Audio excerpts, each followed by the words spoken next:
Olá pessoal, hoje a gente tá voltando pro nosso abecedário com a letra D, mas antes vocês não podem se esquecer de jeito nenhum de dar aquela força, deixando o like, se inscrevendo, ativando o sininho, comentando, compartilhando com a galera, enfim, isso tudo fortalece muito. E também não se esqueçam, ajudem no Apoia-se, quem já tá ajudando, meu muito obrigado, e quem ainda não ajuda, chega junto que isso fortalece demais.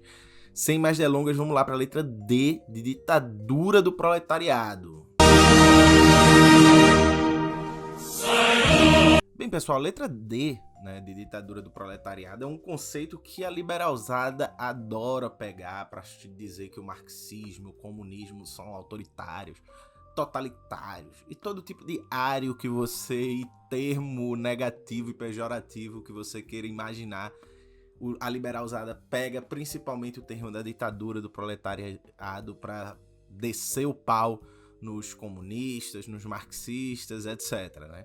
Mas, como diriam os nossos colegas baianos, lá ele. Hoje a gente vai desmistificar e dizer o que danado é a ditadura do proletariado para Marx. E antes de mais nada, a gente tem que entender que o marxismo ele parte de uma concepção de sociedade, e a gente vai fazer dois preâmbulozinhos rápidos para falar do termo, que é a sociedade para Marx ela é dividida em classes. E a história da sociedade até agora tem sido a história da luta de classes. No capitalismo, essa luta de classes se expressa a partir da divisão da sociedade, e a gente já falou isso em vídeos anteriores, principalmente no vídeo de consciência de classe que está aparecendo o cardzinho aqui, se expressa na divisão da sociedade entre burgueses e proletariados. Essa divisão se caracteriza pelo fato de que no capitalismo, com a forma de vida baseada na propriedade privada, né, o modo de produção se baseando na propriedade privada, de que o proprietário privado ele é o grande sujeito político. Mas não só isso, economicamente o proprietário, a pessoa que tem propriedades privadas, são aquelas pessoas que detêm os meios de produção, né? E mais uma vez, sempre importante lembrar, os meios de produção não é o seu Celtinha, não é a sua casinha própria na periferia, não é sua moto, não é seu computador, não é seu iPhone, não é nada disso. Os meios de produção é o que fabrica os computadores, é o dono da Amazon, é o dono da Ford, é a dona de uma série de empresas, o dono da Nestlé, os grandes latifundiários, esses são os donos dos meios de produção. A maioria das pessoas, né, os 99%, como vai dizer, né, algumas teóricas, né, do feminismo marxista, etc., os 99%, eles são pessoas que vendem o seu corpo, né, de certa forma, vendem a sua força corporal, a sua força de trabalho para sobreviver. E se você parar de trabalhar, você vai morrer de fome. Então, de um lado, tem as pessoas que detêm os meios de produção, que nunca, se pararem de trabalhar, vão continuar ganhando dinheiro, porque ela não depende do seu trabalho para viver, ela depende do trabalho dos outros, porque ela já tem os meios de produção. Mas ela precisa, para fazer circular o seu dinheiro, circular o capital, né, transformar dinheiro em capital. Marx mostra isso como acontece no Capital, o livro O Capital. Ele precisa que pessoas trabalhem para ele. Então, cria-se uma sociedade em que, de um lado, há as pessoas que detêm os meios de produção e que precisam das pessoas que não detêm esses meios de produção para trabalharem nesses meios de produção e assim fazer circular a economia. E isso cria um conflito de interesse muito grande. Por quê? E aí a gente já explicou mais ou menos isso no vídeo de consciência de classe, vocês podem olhar lá, já indiquei aqui inclusive. De um lado, a burguesia, ela, quanto mais explora, quanto mais impõe condições favoráveis à sua acumulação de capital, à sua acumulação de riqueza e ganho de lucros, mais ela vai estar explorando e impondo condições desumanas, precarizadas para uma outra classe, cujos seus interesses são ter a melhor qualidade de vida possível, só que a melhor qualidade de vida possível para essa classe, o proletariado, significa as piores condições de existência da burguesia, criando assim na sociedade um conflito irreconciliável né, entre burguesia e proletário. É o famoso dilema capital-trabalho. Quando você mexe, não é uma equação de soma zero. É uma equação que sempre sobra para um lado, pende para um lado. Se é assim, é claro, né? Houveram várias formas, e há várias formas, inclusive dentro da economia burguesa, de tentar uma hora equilibrar, uma hora tentar dar os anéis para ficar com os dedos, como houveram em alguns momentos da história, e outros momentos, infelizmente o momento que nós estamos vivendo agora corta para esse momento de drama, momentos onde aumenta-se violentamente os níveis de exploração e de opressão da força de trabalho e de precarização da sua forma de existência e de vida. Dito isso, é um conflito irreconciliável.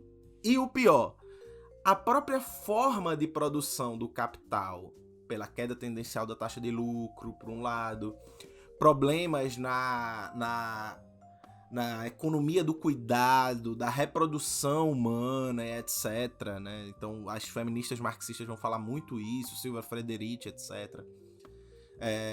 Também colocam um grande impasse, porque quanto mais se trabalha, menos você tem condições de cuidar do seu lar, da família, etc. E olha que o capitalismo que defende a família, hein? Então, veja, ele mesmo defende a família, mas não cria as condições das pessoas cuidarem da sua família, produzirem famílias saudáveis, etc. Também há, por exemplo, o próprio processo de esgotamento ecológico do planeta, né? Cada vez mais dramático e urgente, de uma maneira que a gente não está falando de brincadeira que o mundo pode se acabar no próximo século ou até nas próximas décadas. E, inclusive, como o Mark Fisher vai colocar, né, o esgotamento psicológico da humanidade. Então a gente vê altos níveis de depressão, de ansiedade, de esgotamento, de suicídio também. De toda forma, há no próprio desenvolvimento do capital uma contradição que limita, inclusive, a sua ascensão, os seus processos de acumulação. E isso faz com que cada vez mais que esses níveis de contradição que impedem maior acumulação do capital vão ocorrendo, mais a burguesia precisa explorar, oprimir e precarizar a classe trabalhadora para manter os níveis de acumulação em alta. Só que quanto mais você faz isso, mais você impede as condições de uma economia mais saudável, etc. E, por outro lado, você impede a própria acumulação do capital, porque você vai estar exaurindo uma força de trabalho que, no fundo, é ela que cria o valor. Né? Então, a gente voltando lá para a teoria do valor de Marx. Essa classe, por óbvio, ela vai se incomodar politicamente, ainda que hajam tecnologias, e a gente vai falar sobre isso, de controle subjetivo da classe trabalhadora, controle afetivo, controle psicológico, controle do corpo, para que ela não sinta toda essa opressão como um problema do capitalismo. Né? Mas enfim, não cabe a gente chegar nesse ponto aqui agora, apenas ficar essa aspa, e aí fechar a aspa. A classe trabalhadora, vendo tudo isso, cria-se uma contradição muito violenta, onde de um lado você tenta exaurir um grupo da sociedade e do outro esse grupo tende a não aceitar passivamente esse processo de exaustão da sua própria existência, né? De ser apenas uma carne do próprio capital, né? Uma carne a ser passível de ser esmagada, né?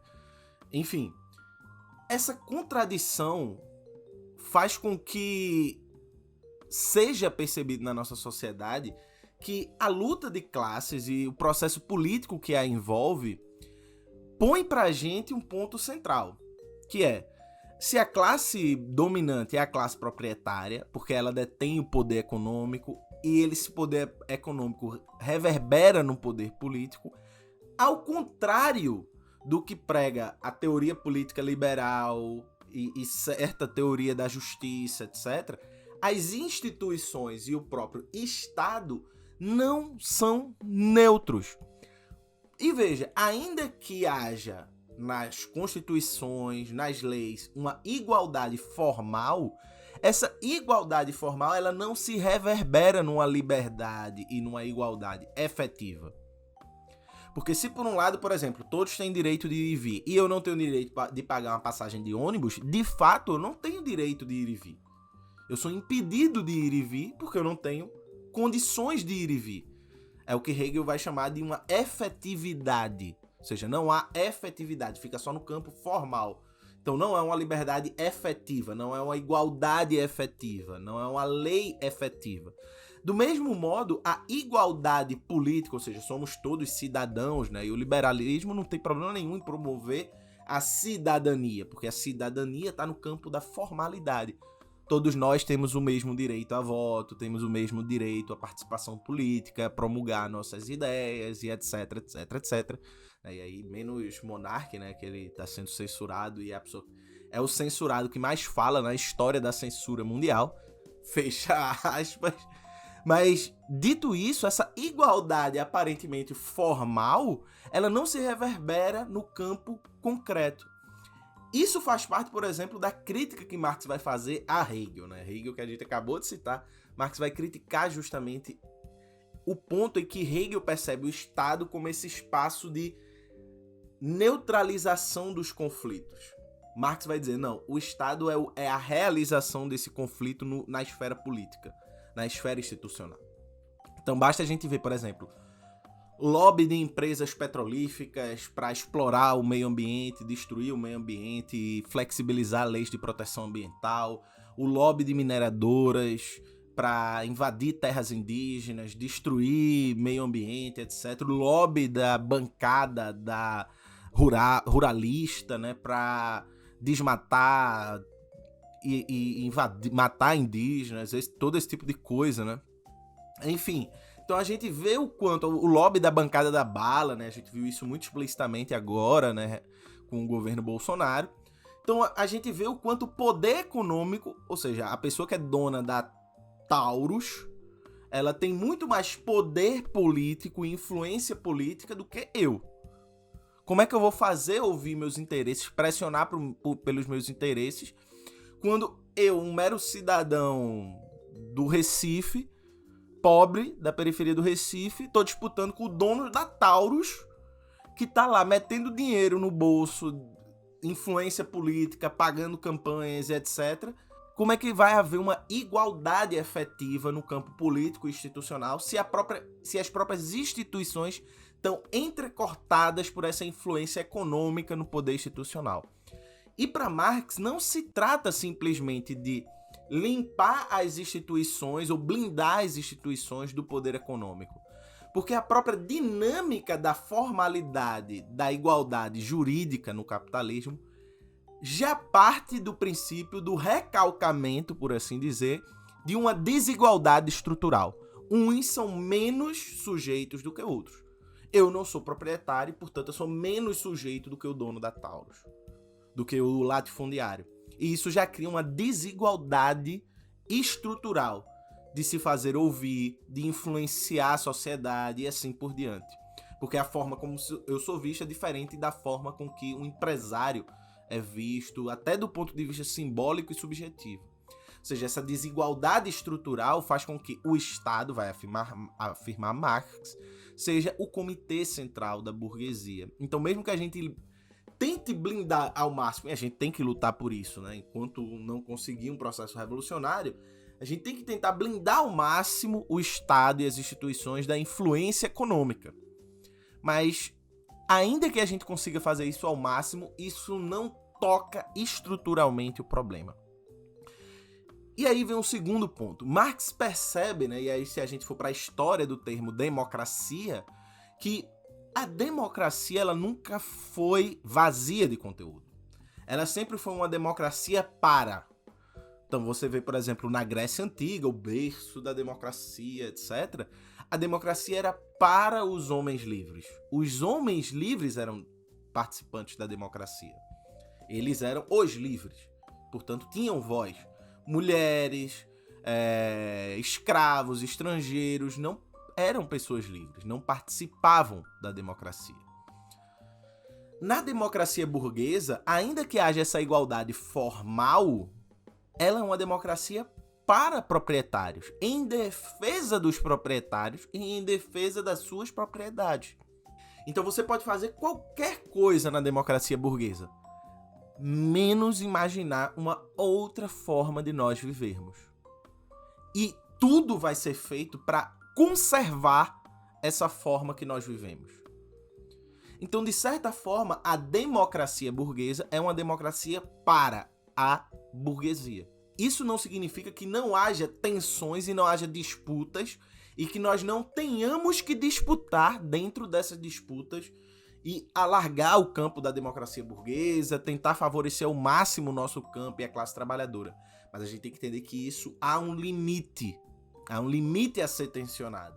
E é isso que Marx aponta quando ele vai falar do conceito de que a democracia burguesa é uma ditadura da burguesia. Porque toda democracia, ela delimita, se ela foi até agora uma delimitação de uma democracia ela é, portanto, uma ditadura desse grupo que ela é para o restante da sociedade. E nós estamos falando de uma ditadura da burguesia, onde a burguesia, como vai dizer Nancy Fraser, é 1% contra 99% da população mundial. De certa forma, a gente está vivendo uma ditadura de um grupo muito pequeno, quase uma autocracia, mas aí é eu que estou dizendo, tá? Não tem nada a ver com Marx. Dito isso, a gente pode se encaminhar para o conceito de ditadura do proletariado de maneira mais detida, né? E aqui vamos lembrar de toda a tradição marxista, né? A gente está falando de Marx e Engels, né? Principalmente ali no texto do Crítica do Programa de Gotha, Guerra Civil na França, onde aparecem essas questões. Mas a gente está falando especialmente de uma tradição marxista que vai passar por Lenin, né? Na qual esse é um debate muito importante, porque Lenin viveu a transição socialista. A gente vai passar por Mao, que é outro que foi um teórico, mas um teórico preocupado com a transição socialista. Mas também a gente vai passar por Gramsci. Também a gente vai passar, por exemplo, por um autor essencial, que eu vou deixar um trecho de um texto dele, que é o Etienne Balibar, que tem um texto sobre a ditadura do proletariado, e ele vai resgatar justamente Lenin, Gramsci, Mao, Stalin, né? A gente também vai falar de Stalin, de Trotsky, ou seja, a gente está, de certa forma, coadunando para fazer uma síntese entre toda essa tradição na qual o conceito de ditadura do proletariado tão demonizado é fundamental, e a gente precisa resgatá-lo para falar da transição, né? Inclusive para entender a política burguesa. E aí vem um ponto que é fundamental. Se a sociedade é esse conflito desigual, né, entre grupos sociais, que um tem um poder, tem instituições, tem poder político e econômico, e o poder inclusive do monopólio da força contra um outro grupo, se a gente pensar que esse conflito revolucionário, né, que vai mudar a sociedade estruturalmente, vai se dar de maneira bastante tensa, violenta, pacífica, institucional, não institucional, em todas as frentes ao mesmo tempo, isso vai gerar um grande problema. Caso, né, e aí a gente vai começar a fazer um exercício mental, caso a gente consiga vencer essa disputa com a burguesia e assumir o poder, seja por via eleitoral, etc., a gente tem que entender que deve-se, para iniciar o processo, implantar-se uma ditadura do proletariado. Primeiro porque a ditadura do proletariado, ela é uma tentativa que o marxismo produziu de, sabendo que a burguesia, ao perder o poder, não vai aceitar perder o poder de bom grado, ela vai sabotar, tentar violentamente ou não, ou os dois, né, ao mesmo tempo, desestabilizar o governo revolucionário, desestabilizar a luta para poder retomar a sua hegemonia política. A gente precisa se defender dessa contra-revolução, dessa contra-ofensiva burguesa.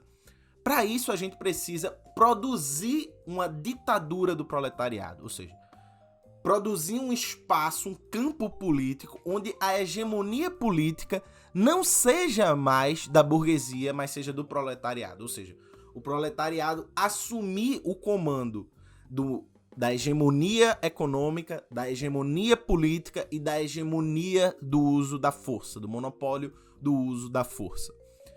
Dito isso, isso significa você basicamente inverter o jogo. Só que inverter o jogo não no sentido como se houvessem dois iguais jogando.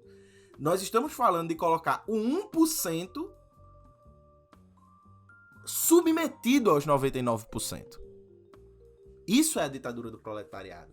Ou seja, se a burguesia não vai aceitar de bom grado que o proletariado se faça ouvir, nós os faremos ouvir e vamos colocar ele para ouvir de todo jeito. Como eles nos obrigam a viver a forma de vida dele hoje. A gente vai produzir isso, mas não só isso.